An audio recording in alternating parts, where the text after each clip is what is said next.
Good day, dear listeners. Steve Preda here with the Management Blueprint podcast. And today I have a fantastic guest, Dan Rome, who's the creative director, visual storyteller, and best-selling author of 6 books, most recently, The Pop-Up Pitch. Dan, welcome to the show. Why, Steve, thanks so much. It's my pleasure to be here. It's awesome to have you and to talk about what is very near and dear to my heart as well, which is visual storytelling. So tell me, Dan, how did you become a visual storytelling entrepreneur, if I can call you that? What's been your journey? You started in corporate America, as I understand, and you now created this niche industry for where you are kind of a thought leader. Please tell us a little bit about. Oh, Steve, I'd be delighted. And, I am a storyteller. So I'm going to go way back in time, way before moving into corporate America. No, Steve, the fact is I got started being a visual storyteller like every single person on this podcast when I was a kid. Because what I mean by that is when we're young, the first way we have to communicate and share our ideas in any kind of written form is through drawing. Long before we know how to read and write letters and words, we still knew how to draw. And as little kids, for those of you who have kids, or if any of you ever were a kid, at one time, you remember when you were 3 or 4 years old, before you could really read and write, you drew. That's what we did. And a sad thing happens in most education is about the time that a kid reaches the age of 7 or 8 or 9. Sadly, most of us are encouraged to give up that drawing part. We may have been in first grade or second grade in school and we drew a picture of a dog and the teacher came along and said, or our friend said, that's the worst dog I've ever seen. That doesn't look anything like a dog. And we were crushed and we stopped drawing. I, however, Steve, am the person who never stopped drawing. So I just kept drawing because I found it to be a very, very powerful way for me to understand the world around me, connect with that world, and then be able to convey back to other people what it is that I had seen. And so as to your point, I did move into corporate America. I worked in a series of very prestigious consulting companies, both internationally and then in New York. And I realized at these consulting companies where we had some of the smartest, truly professional, deep thinking, consultative sales consultants, many of whom were ex-McKinsey, ex-Booz Allen, Bain, you name it. And they would bring me along into their sales calls for one reason, because I was the person who would draw. And there would be some point in every consultative sales meeting when we were in a conference room that had a whiteboard, when one of the head consultative salespeople would sort of kick me under the table, which was the sign that said, Dan, go to the whiteboard and start doing that drawing weird thing that you do, because we can sense that in the conversation, now is the time that we need some kind of visual framework that maps out what everybody's talking about so that we can actually see it. And Steve, that's what I did. I ended up writing a book about it. That book changed my career. The original one was called The Back of the Napkin. This is now way back in 2008. So we're looking at 14 years ago almost. And that enabled me, frankly, to leave the consulting company and go off on my own and spend the next decade and a half really diving deeply into how can I help entrepreneurs? How can I help innovators? How can I help, frankly, anyone in the business space be more effective at clarifying their own idea and then communicating that idea to someone else by using the power of our visual mind? That's my story, Steve. How does that sound to you? That resonates so much, and this is actually how we met, because Francis Pedraza, who is going to be also my upcoming podcast guest, and we talked with him, and I talked to him about my new book and how I'm creating these drawings. Yeah. And he said, "Oh, you have to meet Dan because he is the father of this whole movement."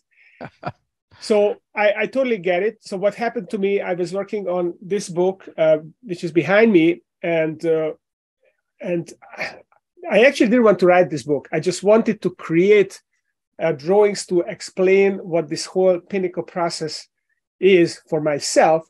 And I wanted to do it on a whiteboard. I didn't want to do it on a PowerPoint. I don't like PowerPoints. And I started drawing things out. And that really helped me clarify the concepts to my own understanding. And now I'm writing a new book, which is going to come out later this year.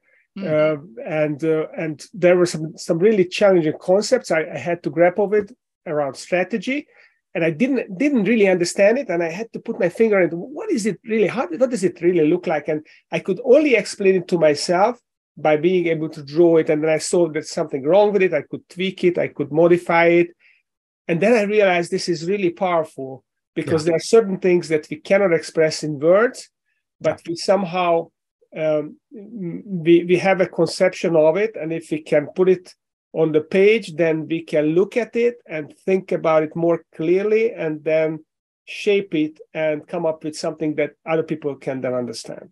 Absolutely. Yeah, that's exactly right. So that is an amazing discovery, and definitely want to talk about it with you. So what is it that allows you to tell a story better with the visual rather than with the narrative? Excellent question, Steve. So as you can imagine, your story, not so dissimilar from my own, I find myself now most of the time in my business in rooms where I'm working with, well, now they're virtual, but back in the old days when we would be in the room with someone, typically someone who is a leader, an innovator, an entrepreneur almost invariably, or the leader of an organization, large or small, who's seeking, as we are talking about, to clarify their thinking. And the moment they hear that I want to encourage them to draw, most people panic because most people think, especially in the business world, I can't draw. And Steve, I want to share with you the point of what we are talking about here, visual storytelling and visual communication. The mechanism by which we record our visual thoughts is drawing, but the quality of your drawing doesn't matter. Nobody cares how beautiful your stick figure is. It doesn't make any difference. And we'll prove that a little bit as we go through the rest of this call. What matters is the clarity of your thinking.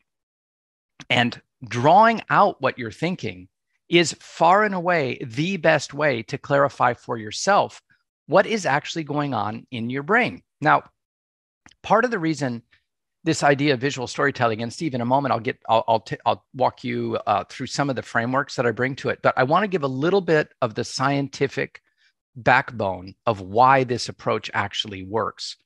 So I'm just going to draw here for a second, and I've got some things already prepared, but I'm just going to add another one. If I were to draw a circle, and I was to say that this circle represents the entire human brain, this is the 100 billion neurons that you have in your brain. The cognitive scientists, neurobiologists are really starting to focus in on how does the brain work. We know that. But one of the things that's really interesting in terms of sheer processing horsepower, it is estimated that about 1/3 of all of the neurons that are in your brain are doing nothing but helping you process vision. More of the human brain is dedicated to processing vision than any other thing that we do by orders of magnitude. About 1/3 of your brain is processing vision. Another third is processing all of your other sensory inputs. So touch, smell, hearing, taste, sense of balance, which leaves about 1/3 of your brain to do all of this stuff that we call thinking.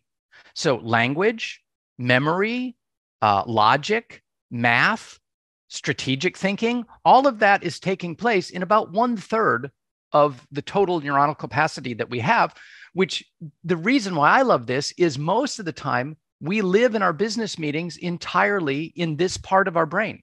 All I'm trying to do is say, let's engage all of this. And the best way to do that is activating our visuals. All you need to do, as I've just done right there, if you want to activate someone else's brain, is simply draw something. And you might say, this is me, and this is you, and you're not happy because you don't get the idea. But if I show you the idea, it comes into your mind, and now all of a sudden, you become happy too. What I just did there in 12 seconds is exactly what our visual mind is doing in 1/3 of our brain 1,000 times a second. We are looking at the world, and the reason why we have so much of our brain horsepower dedicated to processing vision is it's a lot of work, because there's a lot to look at and to make sense of. And our brain, knowing that it wants to keep us alive, never wants to fall behind on what is in front of us in this visual field. Our brain, our body, our entity understands that our very survival is dependent on navigating what is in front of me right now. And that's why we've evolved to have this incredible visual engine.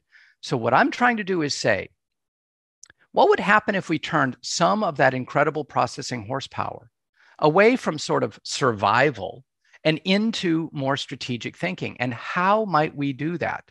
Well, it becomes a question of drawing. And then the next question someone would say is, okay, I can draw a smiley face. I can draw a circle. I'm with you, Dan. I can draw an arrow. That's fine.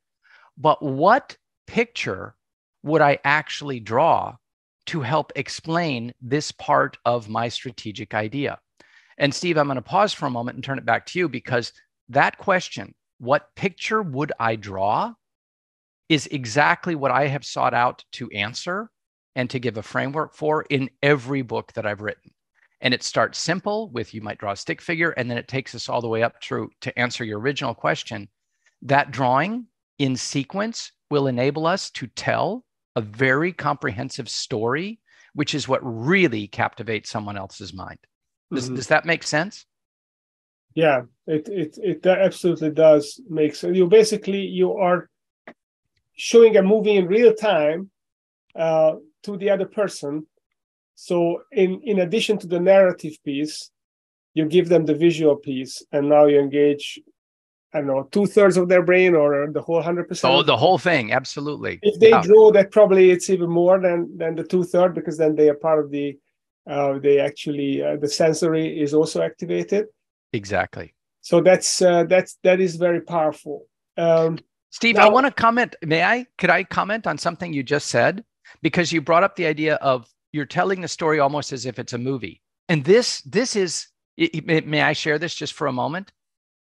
That is exactly the idea that my newest book, The Pop-Up Pitch, is about. It's like this. How many people in the world do you know who would pay to go see a PowerPoint presentation?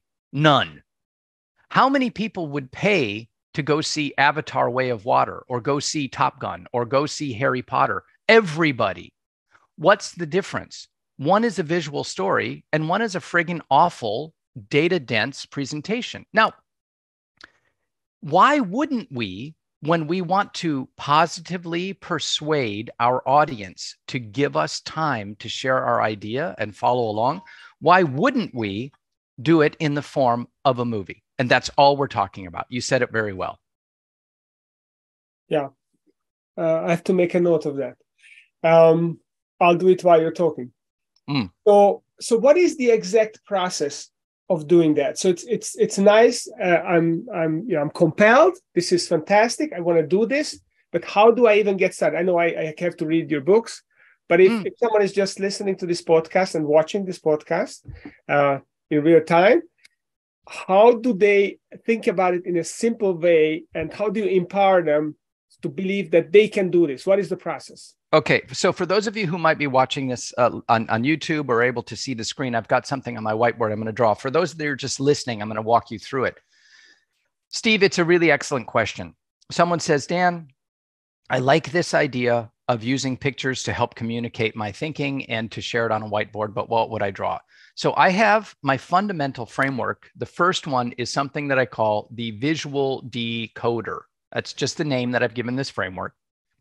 And as you were telling me, a lot of the people who are viewing your podcast or listening are very interested in business frameworks. The good news is the visual decoder is a simple 4-panel framework. The idea being, if you have an idea, whatever it might be, it's your new product, it's your new service, it's your new strategic direction, it's your new vision statement.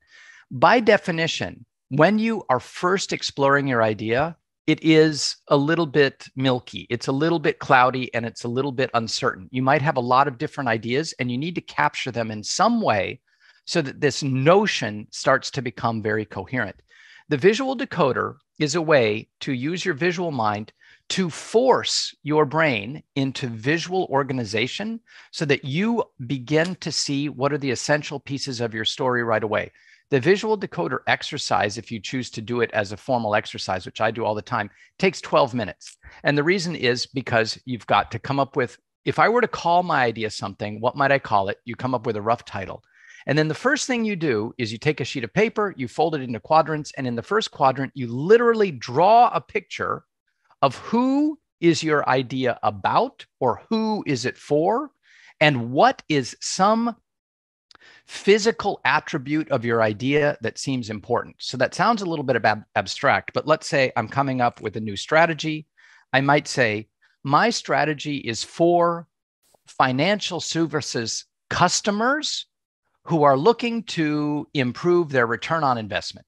Okay, so I've identified it, a who and a what.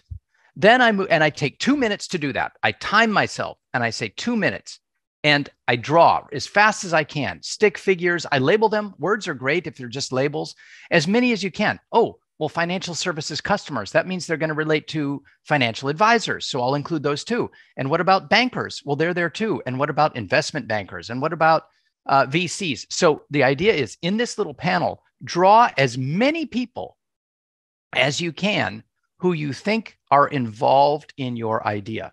And then after 2 minutes, you stop and you say, okay, now I'm going to switch my visual mind to sort of geography mode. I've identified who and what is involved. Now I'm going to, in my second quadrant, answer, where are they? And I'm going to draw a map. And that could be quite conceptual. It's meant to be, I know who the players are. Now map out, what is their relation to each other in my idea? Is everybody in the same place? Or in this silly analogy that I'm making up now, could it be that the VCs are way over there and the customers are way over here? And what I want to do is try to bring them together. So what I need to do in this map is create a simple back of the napkin style, very quick 2-minute sketch of roughly what is a map of where all these people are, or these things that I want to involve. You with me so far, Steve? Yes. And so far, you've taken about 5 minutes, 1 to name it, 2 minutes for who and what, 2 minutes to draw your map. And now you switch down here. And for 2 more minutes, you then change how your visual mind thinks. And you fill in a quadrant called how many. And this is where you bring quantification into the mix. You say, I've identified these different types of people, and I've identified their sort of conceptual relation to each other. Now I need to quantify how many of these people are there actually out there, or how much money do they have available to them, or how many of this instances of service are actually available to me. You need to quantify. And the reason we need this slide, this third drawing, and again, it's only in 2 minutes, is because, Steve, you know this. Every time you go in to make a pitch to anybody in the business world, they will love your concept. And about 3 minutes in, they're going to ask you, okay, so how much is that worth? What is the TAM? What is the total addressable market? What is the investment that's needed? What is going to be my return on investment? They want numbers. And it makes sense because our brain also is reassured by things that can be quantified.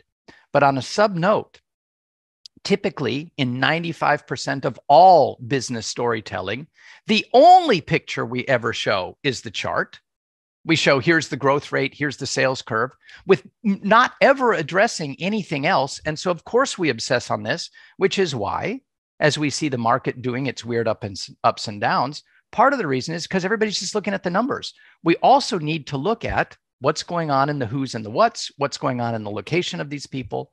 And then the last drawing for the last 2 minutes is now you turn it into a story, and you draw a little bit of what I call the when picture, which is a simple timeline that says, okay, if I look at who and what, in what positions, moving in these directions, in these quantities, what is the series of steps that I see taking place to make this work? Or what is the series of steps that my idea brings to moving these things around in order to change these numbers in a way that I think is beneficial?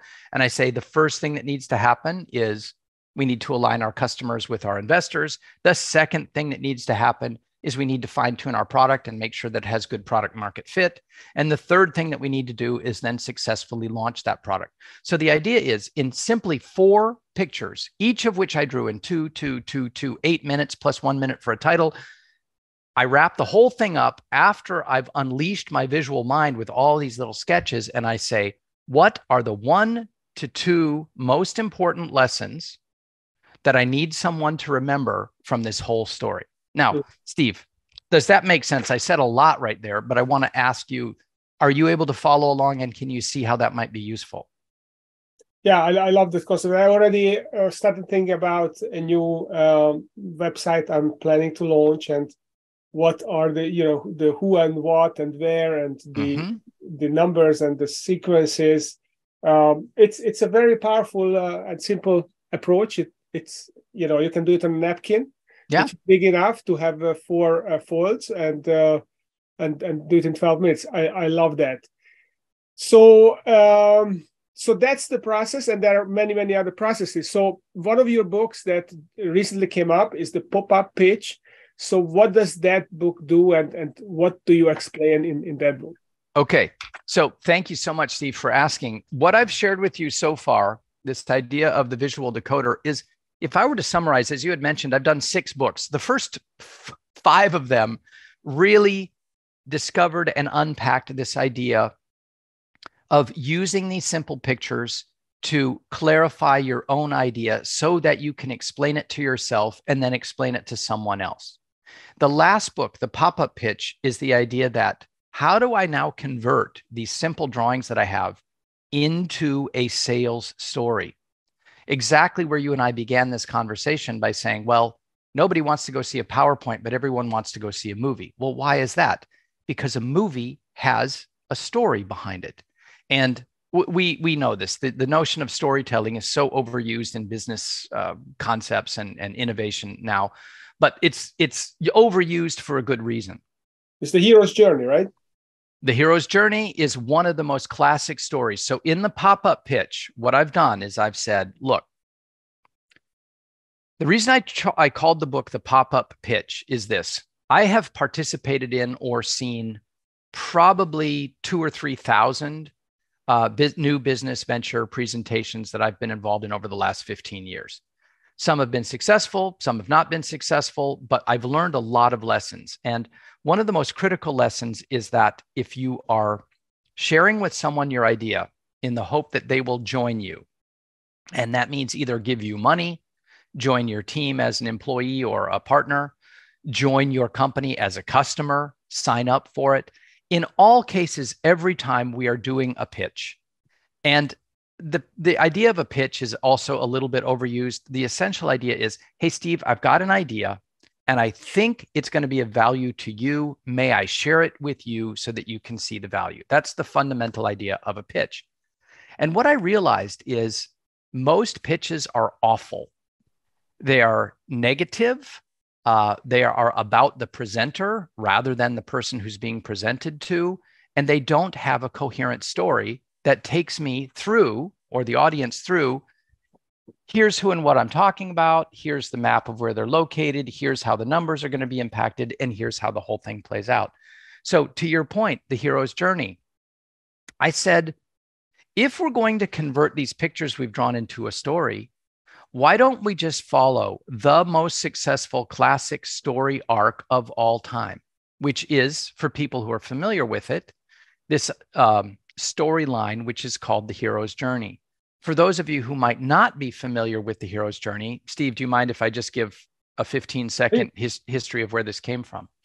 So there was a guy named Joseph Campbell who last century lived most of the 20th century. A really interesting character. He was American, but he ended up traveling the world. He spent time in Indian ashrams. He spent time in Africa. He spent time in Southeast Asia. He spent a lot of time in Japan. And what Joseph Campbell became very, very interested in was, what are the most classic mythological stories that all cultures have around the world? Every culture has its own series of stories and myths that it uses to convey the rules or the meaning of that culture from one generation to the next.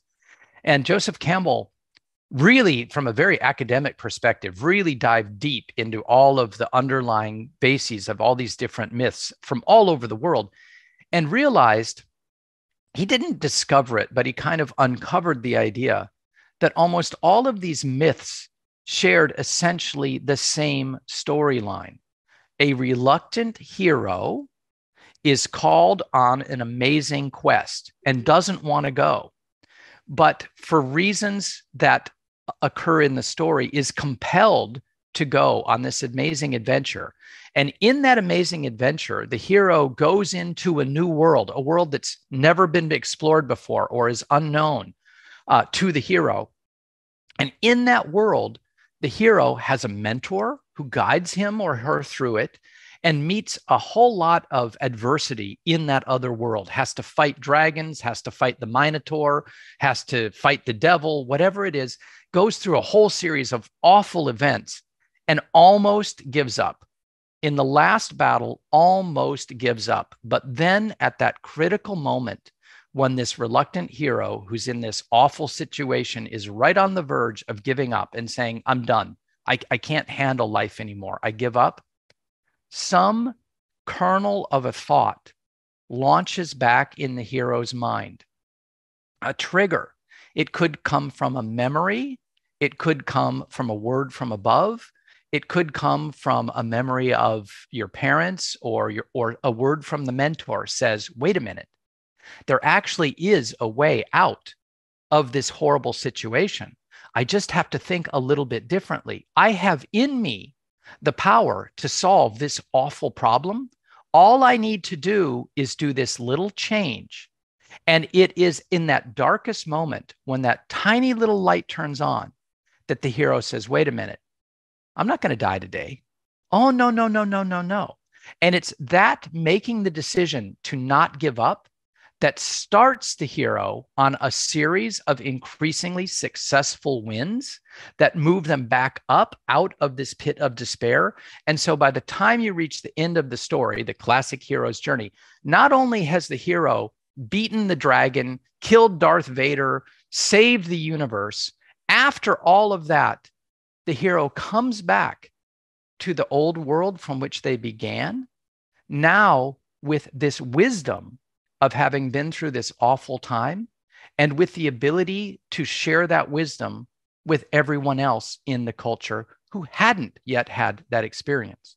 And that is the hero's journey. So what I did in the pop-up pitch, and look, if the story sounds familiar, it's because it is. If you think about George Lucas, when he created the very first Star Wars, which has created the most successful movie franchise in history, George Lucas had read Joseph Campbell's book, which was called The Hero with a Thousand Faces, and literally mapped the original screenplay of the first Star Wars movie line by line to exactly Joseph Campbell's illumination of the hero's journey.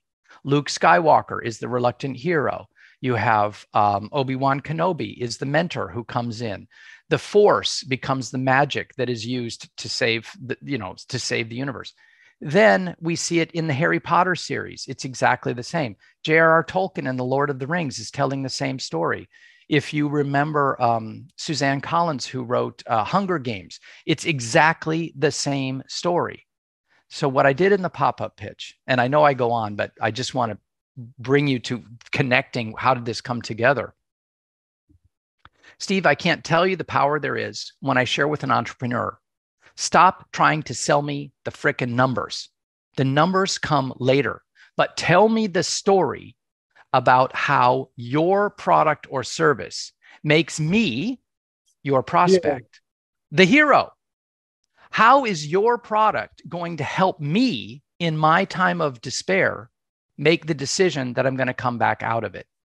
And that is what the pop-up pitch does. I'll go through it in a little bit more detail in a moment if you'd like, but the idea is, ladies and gentlemen, if you want to pitch anything, you have one classic storyline that there are many ways you can make a pitch, but one that is essentially guaranteed to work is to follow the hero's journey. And what I've done is I've just mapped it out in 10 simple turns, 10 pages. You can tell your story. I'll stop there, Steve, and say, how does that land with you?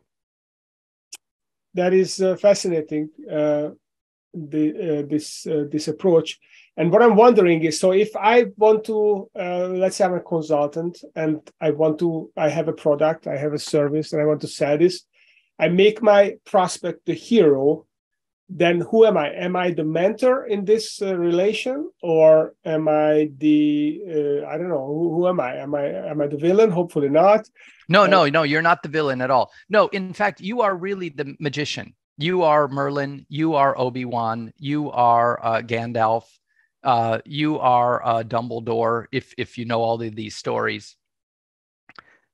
And what's really critical, Steve, it's very, very important that we keep this in mind. I'm actually going to show you on the map here. Here is what I'm calling the 10-page pitch, otherwise known as the hero's journey deconstructed for the purposes of business people. And what it really is you are telling your story with 10 emotional turns. Now, I didn't make this up. What I've done is I've, stood on the proverbial shoulders of giants. This is the work of so many of the most successful movie writers and novelists and storytellers. Okay, All I've done is turn it into a formula. And the first thing that you want to do, these are the 10 emotions. I'll run through them really quickly, is from the beginning, you start here and you establish clarity. This is what we're here to do. Then you establish trust, and then you drive fear. You pull the bottom out from underneath the person you're talking to. Mm-hmm. Then after fear, you kind of go, what? Well, it's going to get worse? What are you talking about? Then you say, oh no, but at the end of this, there is great hope. And that was number 4. Number 5, though, is that a huge drop. You thought what I scared you before.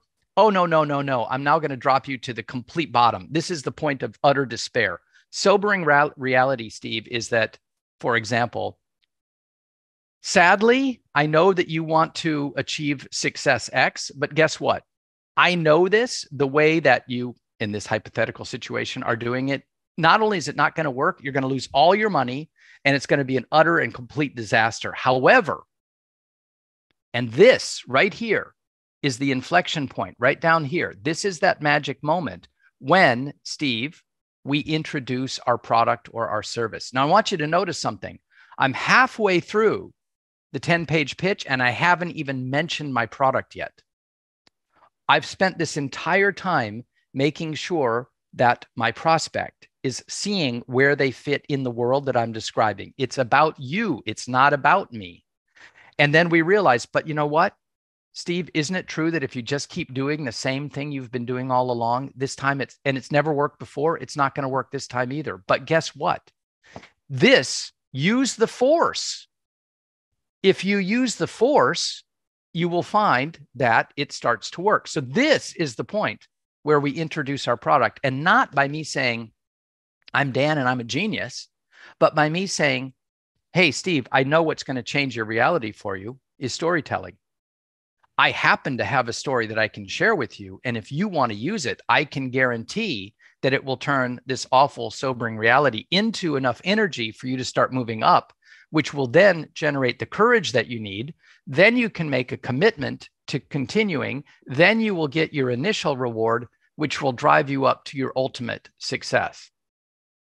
And so what I've done is I've spent half the story time laying out the scene and making sure that we agree that this is the scene. And then in the middle, at this critical moment, is when I say, okay, guess what's now going to fix it? This is where this is where the iPhone comes in. That's actually a good example. I get excited. If you go back and watch Steve Jobs' 2007 introduction to the iPhone, one of the greatest keynote presentations of all time, to this little magic device that has now arguably changed the world more than any other piece of technology in history, if you really think about what this thing has enabled us to do. When Steve Jobs introduced it, there is still a video. You can watch it on YouTube. It's been watched tens of millions of times. Listen to what he says. He says exactly this thing. He says that what we've always wanted to do is be able to communicate with other people. And yet our technology has not enabled us to do it. So many companies have come up with all kinds of mobile technology that's really awesome, but they all suck. They all are terrible. They have too many keys. They don't intersect well they don't bring things together. And then he says, I have one for you. And then he shows this. And then the rest of the time is he's so totally captured us. This awful world of what we wanted to do and could never do. And Nokia and, 3Com and all the companies that were so successful in making mobile devices still didn't manage to do what we wanted, but now we can. And boom, that's where it comes back. So this storyline works, and it does part of the reason why it works, Steve, to what you said, is it removes the story from being about me and it makes it about what you want. It makes you, in combination with whatever my product or service is, the hero. Mm-hmm. Love it. Okay, well, I can't wait to get off that call to map out my hero journey. I just had a great idea. I have to write the introduction for my new book, and it's going to be along the hero's journey. Beautiful. That's a great idea. It's a great concept, and it's a great way to illustrate it, because now you made it all visual. You had me see the movie in real time. I read Joseph Campbell, very, very dry. Obviously, Star Wars is exciting, but you focus on the storyline rather than the underlying structure. And so you give us the structure and make it super simple. So then, if someone would like to learn about these concepts, would like to apply it, what's the best thing to do? Is it to read your books? Is it to watch your videos? Where should they go? What should they do? Okay. Thank you, Steve, for asking. So item number one would simply be to go visit my website, which is danrome.com. If you want to reach me, it's dan@danrome.com, but the website is simply danrome.com. Let me make sure that shows up, danroam.com. The second thing would be to go ahead and, if you're really interested, the book that I would recommend is the newest book. It's the one called The Pop-Up Pitch. The Pop-Up Pitch really is a more detailed explanation of these two frameworks that we've just talked about. The Pop-Up Pitch itself as a book is broken up into the two frameworks. And the whole idea is it's a 2-hour self-guided workshop. The entire book is, where the first hour you create a visual decoder to draw the pictures of your idea. And then in the second hour, you put them into this 10-page story. So in 2 hours, which it takes to go through the book, you will have created your own first draft, sort of a minimum viable pitch, pop-up pitch. Then, if you're interested, I have an online training program. It's called Napkin Academy, all one word, napkinacademy.com. And at napkinacademy.com, what I've done, it's been online for over 10 years now. I've had tens of thousands of people who are subscribers. I want to be clear, it is a paid subscription site that enables you to take a series of all of my courses that I've recorded over the last couple of years. Each one of the courses maps to one of my books. They go in essentially in order of 3 critical lessons. I call them, in my own language, red belt, yellow belt, and black belt visual storytelling. Red belt is the beginning lesson, yellow belt is the middle lesson, and black belt is the advanced lesson. You can take each of those. Each of those courses is about 3 to 4 hours long. But more interestingly, Steve, is every month live, we get together, myself and all of the Napkin Academy associates, we get together live for an hour, and I present the next step of the next framework and tool. We do homework, we discuss it, and very often I'll bring on a guest star. I've had some really interesting people who've joined us over the years. Simon Sinek has joined us for an hour. Dan Pink, who's the author of so many best-selling books, has joined us. Austin Kleon, if anybody knows of Austin, who is the author of Steal Like an Artist and several other bestsellers, has joined us. I've had a lot of really fascinating people who join us for an hour. And so all of that is available on napkinacademy.com. So that's far and away the best way, in an active way, to engage and stay engaged. Fantastic. I'm going to check this out right now. Dan, fantastic. Thank you for explaining the pop-up pitch, the 10-step, 10 emotional steps to lead our prospects through the hero's journey, and how to decode visually your own ideas. Fantastic frameworks. And definitely check out Dan's books, check out his napkinacademy.com. And thank you for coming and sharing your wisdom. And those of you listening, stay tuned, because I'm getting these exciting entrepreneurs every week on the show, and you cannot miss an episode anymore. Thank you for listening.